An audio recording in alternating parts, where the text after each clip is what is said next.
السلام علیکم ناظرین، ہم نے تمہاری طرف یہ کتاب نازل فرمائی ہے جس میں تمہارے حصے کی نصیحت ہے۔ کیا تم عقل سے کام نہیں لیتے؟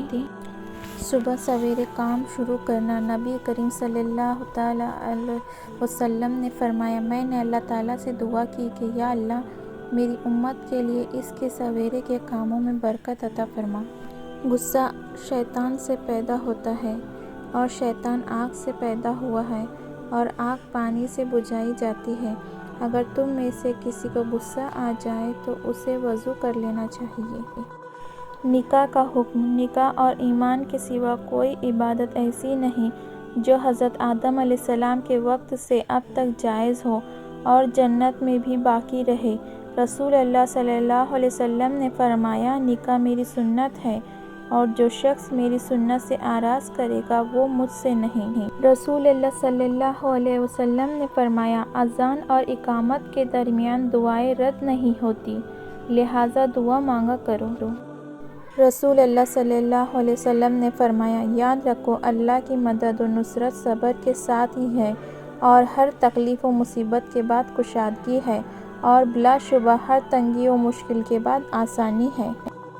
حضرت ابو سعید رضی اللہ تعالیٰ عنہ کہتے ہیں کہ رسول اللہ صلی اللہ علیہ وسلم نے فرمایا، جو شخص دل پر زور ڈال کر صبر کرے گا اللہ بھی اسے صبر دے گا۔ آپ صلی اللہ علیہ وسلم کا پسینہ مبارک، سبحان اللہ۔ حضرت انس رضی اللہ تعالیٰ عنہ فرماتے ہیں، میں نے کبھی کوئی کستوری اور کبھی کوئی عطر ایسا نہیں سونگھا جو مدنی آقا صلی اللہ علیہ وسلم کے پسینہ مبارک سے زیادہ خوشبودار ہو۔ نبی کریم صلی اللہ علیہ وسلم نے ارشاد فرمایا، ایک شخص راستے پر چلا جا رہا تھا، اس نے راستے پر ایک کانٹے دار ٹہنی دیکھی تو اسے ایک طرف ہٹا دیا، اللہ تعالیٰ نے اسے اس کا انعام دیا تو اس کی بخشش فرما دی۔ فرمان مصطفیٰ صلی اللہ تعالیٰ علیہ وسلم۔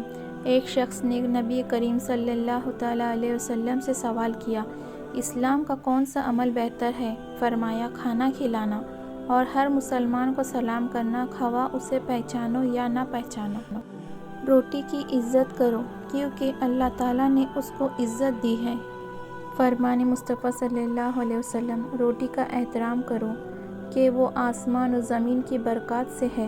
جو شخص دسترخوان سے گری ہوئی روٹی کو کھا لے گا اس کی مغفرت ہو جائے گی۔ رسول اللہ صلی اللہ علیہ وسلم نے فرمایا، جس گھر میں مہمانوں کو کھانا کھلایا جاتا ہے وہاں خیر یعنی رزق، برکت اور بھلائی اتنی تیزی سے پہنچتی ہے جتنی تیزی سے چھری بھی اونٹ کے کوہان کی طرف نہیں پہنچتی۔ آدمی کے لیے اتنا شر بہت ہے کہ وہ اپنے مسلمان بھائی کو حقیر جانے۔ حضرت عائشہ رضی اللہ تعالیٰ عنہا فرماتی ہے، صدقے کو حقیر نہ جانو کیونکہ اس کا ایک دانہ بھی قیامت کے دن پہاڑ جتنا وزن رکھتا ہے۔ مشکل کشا نبی صلی اللہ علیہ وسلم، اللہ کی عطا سے آپ شفا دیتے ہیں۔ سیدنا علی رضی اللہ تعالیٰ عنہ فرماتے ہیں، جنگ خیبر کا جھنڈا حضور علیہ السلام نے مجھے دیا، اس دن میری آنکھیں خراب تھیں، حضور علیہ السلام نے اپنا لعاب تھوک مبارک میری آنکھوں میں لگایا، آنکھیں ایسی ٹھیک ہوئی جیسے کہ کبھی ان میں تکلیف نہ تھی۔ فرمان رسول صلی اللہ علیہ وسلم، جب تم 3 آدمی ساتھ رہو تو تم میں سے 2 آدمی تیسرے کو اکیلا چھوڑ کر کان میں بات اور سرگوشی نہ کرے کیونکہ یہ اسے رنج و غم میں مبتلا کر دے گا۔ فرمان نبی صلی اللہ علیہ وسلم کہ اپنے دلوں کو زیادہ کھانے پینے سے ہلاک نہ کرو۔